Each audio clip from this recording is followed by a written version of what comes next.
আজানের পর এই দুরূদটি যদি 10 বার পড়ে আপনি আল্লাহ তাআলার কাছে মনের যেই আশা ব্যক্ত করবেন সেই আশাটা আল্লাহ তাআলা কবুল করে নেবেন ইনশাআল্লাহুল আজিজ। কারণ আজানের পরবর্তী সময় বাইনাল আযানি ওয়াল ইকামা, এই মধ্যবর্তী সময়টা আল্লাহ তাআলার কাছে এতটা ভ্যালুয়েবল, এতটা গুরুত্বপূর্ণ এবং দোয়া কবুল হওয়ার জন্য এটা এতটাই গুরুত্বপূর্ণ যে আপনি দোয়া করতে দেরি আল্লাহ তাআলার কাছে কবুল হতে কখনো দেরি হয় না। সুবহানাল্লাহ বিহামদি। কারণ হাদিসের মধ্যে নবীজি সাল্লাল্লাহু আলাইহি সাল্লামের হাদিস, বাইনাল আযানি ওয়াল ইকামা, আযান এবং ইকামতের মধ্যবর্তী সময় এটা হচ্ছে দোয়া কবুলের সময়।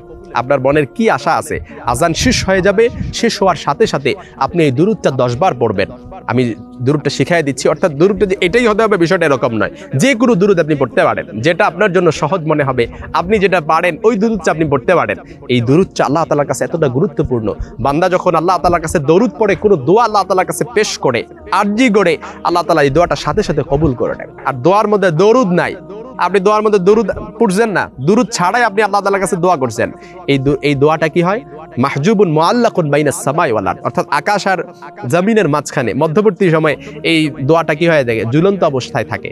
আর আপনি দরুদ পড়ে আল্লাহ তাআলার কাছে দোয়াটা করছেন, স্যান্ডিং করছেন, এটা সাথে সাথে এটা কবুল করে নেন। আরশে আজিমে এটা নক হয়ে যায়, আল্লাহ তাআলা সাথে সাথে কবুল করে নেন। সুবহানাল্লাহ। এজন্য আজানের পর এই দরুদটা 10 বার পড়বেন সর্বনিম্ন। আমি বেশি এটা জাস্ট নাম্বারগুলো এই জন্য বলছি আপনাদেরকে সহজ করে বোঝাবার জন্য, আপনি চাইলে বেশিও পড়তে পারেন।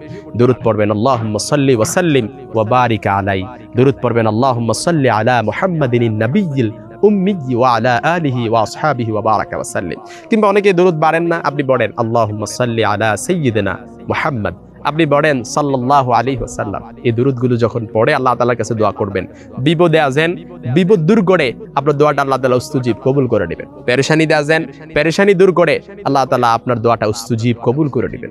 মামলা মোকদ্দমায় জড়িয়ে আছেন, সংসারে অশান্তি, অভাব, অনটন, অনেক টাকা ইনকাম করতে যান কিন্তু অভাব অনটন দূর হচ্ছে না, তারপরে চাকরি, ব্যবসা কোনো কিছুতে উন্নতি হচ্ছে না, ব্যবসা বিশেষ করে ব্যবসা অনেক মন্দা, দেখা যায় আপনার সেম কোয়ালিটি অন্যান্য দোকানগুলোতে অনেক টাকা আর্নিং হচ্ছে, অনেক বিক্রি হচ্ছে, কিন্তু আপনার দোকানে কোনো বিক্রি হচ্ছে না। কিন্তু দোকানটা ওই দোকানের চাইতে আপনার দোকানের প্লেস ভালো, কোয়ালিটির পণ্য সব কিছু ঠিক আছে, কিন্তু বিক্রি হচ্ছে না। এই সব কিছু সামনে রেখে আজানের পরে বাইনাল আযানি ওয়াল ইকামা, আজান এবং ইকামতের মধ্যবর্তী সময়ে আপনি আল্লাহর কাছে দরুদ পড়ে সাল্লাল্লাহু আলাইহি ওয়াসাল্লাম, দরুদ পড়ে ইস্তেগফার পড়ে মনে মনে আল্লাহর কাছে ইচ্ছাগুলো পেশ করবেন। আল্লাহ আপনি আমার ব্যবসায় বারাকা দান করেন, ব্যবসায় বারাকা হবে। আল্লাহ আপনি আমার সংসারে বারাকা রহমত নাজিল করেন, বারাকা রহমত আল্লাহ তাআলা নাজিল করবেন। আল্লাহ আপনি আমার অভাব দূর করে দেন, অভাব দূর হয়ে যাবে। আল্লাহ আমার পেরেশানি দূর করে দেন, পেরেশানি দূর করে দিবেন আল্লাহ তাআলা। আল্লাহ ঋণে জর্জরিত আছে, ঋণ থেকে আপনি আমাকে মুক্তি দান করেন, দেয়ালে পিঠ থেকে গেছে, কোমর বাঁকা হয়ে গেছে, মেরুদণ্ড সোজা করতে পারি না, আয় আল্লাহ ঋণ মুক্তির একটা ব্যবস্থা করে দেন।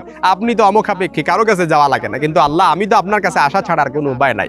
এগুলো দূরীভূত করে দেন ইনশাআল্লাহুল আজিজ, আল্লাহ তাআলা দূরীভূত করে দিবেন। সাল্লাল্লাহু আলাইহি ওয়াসাল্লাম সব সময় আমরা পড়ব। আসসালামু আলাইকুম ওয়া রাহমাতুল্লাহ।